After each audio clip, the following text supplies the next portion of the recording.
fois qu'on a réalisé les relevés de terrain et qu'on a enregistré nos relevés sur l'appareil, donc il faut ensuite les traiter, ces données. Donc là, c'est un travail qu'on fait cette fois-ci au bureau, directement sur l'échosondeur. Et donc en fait, on va aller rechercher et on va relire tous les enregistrements qu'on a fait, donc qui sont sur nos cartes SD. Donc on va aller chercher un enregistrement, donc par exemple celui-ci.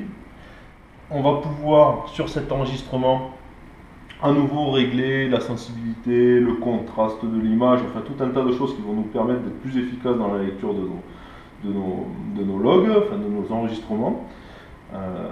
Et donc en fait, le but de la manip, cette fois-ci, c'est de passer tous les enregistrements jusqu'à temps qu'on voit un élément particulier.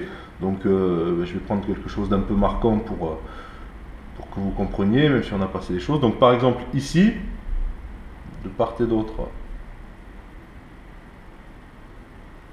du bateau, on avait des herbiers. Donc voilà, ici c'était des herbiers de macrophytes, des myriophiles en fait.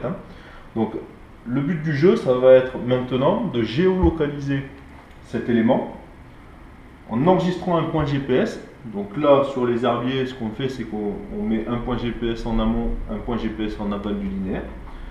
Donc en fait, pour cela, rien de plus simple. On crée un point GPS.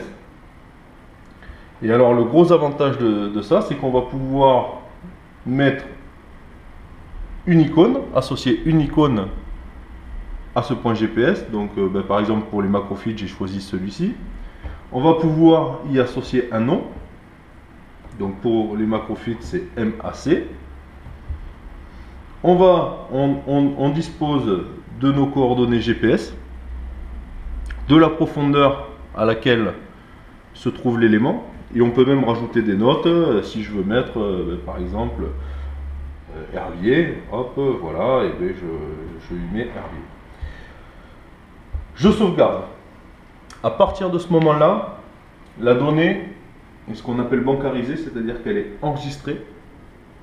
Ça veut dire qu'elle va être réutilisable à volonté, aujourd'hui, demain, dans un an, et elle va être exploitable sur l'informatique.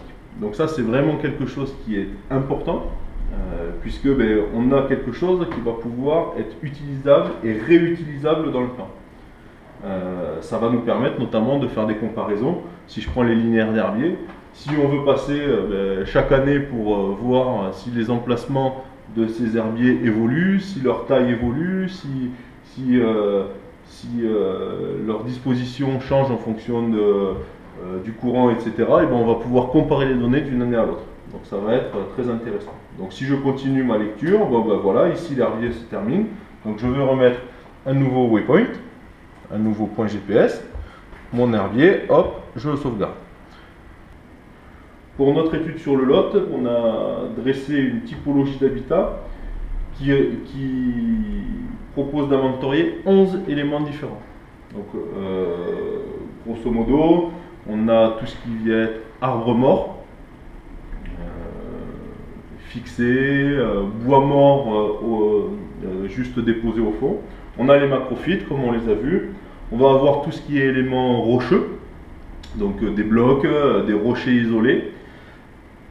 On va avoir aussi tout ce qui est en rapport avec la morphologie du fond, la présence de fosses, la présence de cassures sur le fond, au fond, ce genre de choses. En tout cas, voilà, 11 structures différentes, mais on pourrait envisager de compléter cette typologie en fonction des habitats qu'on veut étudier. Et si par exemple on étudie un grand lac, on pourrait très bien inventorier les anciens bâtis qui ont été noyés après la mise en eau du lac, des routes, des murets, des ruines, des emplacements d'anciennes maisons, des anciennes écluses qui sont noyées, tout un tas de choses. Il n'y a pas de limite dans l'interprétation et dans la bancarisation des données. On a la possibilité ensuite d'exporter ces données GPS sur l'ordinateur et sous le logiciel SIG.